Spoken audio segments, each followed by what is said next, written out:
1998 sa paaralang ito. Minsan na nabalitaan na may napakamatay na isang estudyante sa isang silid-aralan. Ang pagkamatay nito ay nagsilbing misteryo sa kanilang lugar. Ayon sa pulisya, pagkatapos ng kanilang pag-iimbestiga, ang palaging hawak ng estudyante na libro ay hindi mahanap o matagpuan kung saan-saan. Kaya naman naging usap-usapan sa kanilang lugar na sino man ang makakita at makabasa nun ay mamamatay.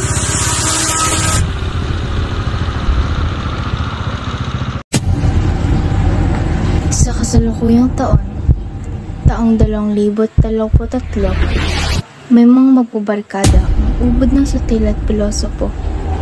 Bilang parusa ng kanilang guro, ay natasan ng mga ito na gumawa ng isang proyekto patungkol sa pag-aaral sa background ng eskwelahang kanilang pinapasukan. Ano-ano ang kanilang matutunghayan at masasaksihan? May mga problema at pasakit ba silang kahaharapin?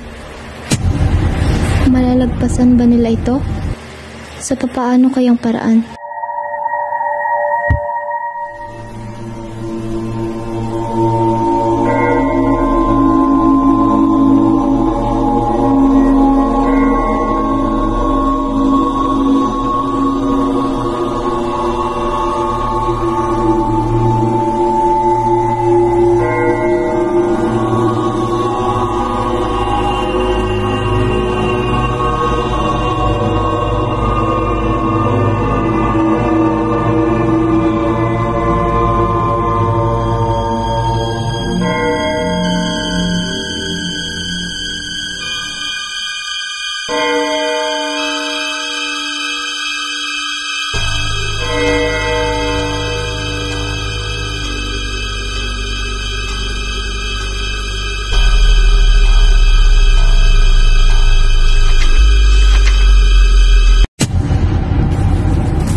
Guys, kaninong dahil to? Ang sagma naman ng taste nyo. Eh, ang luma na nito eh.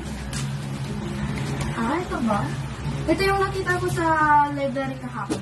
Gusto nyo ba ikwento ko sa inyo kung ano nakasila?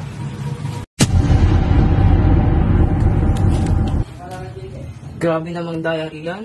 Siguro kapag naging kasilang natin yung may-ari niyan, may pagtatanggol pala natin sa pambubulit. Teka, tignan nyo. Parang may nakasulat to. Ika-27 ng Setyembre 1989. Ang sino mang makapulot at makabasa nito ay isasama ko hanggang kamatayan. Teka, sandali. Parang may nabasa ako. Ayon sa victim case sa para ng ating pinapasukan ay may isang dalagita raw na nagpakamatay dahil sa panglalait sa kanya. Ayon rin dito, madalas mapag-isa at weirdo si Yumi, kaya't wala siyang kaibigan.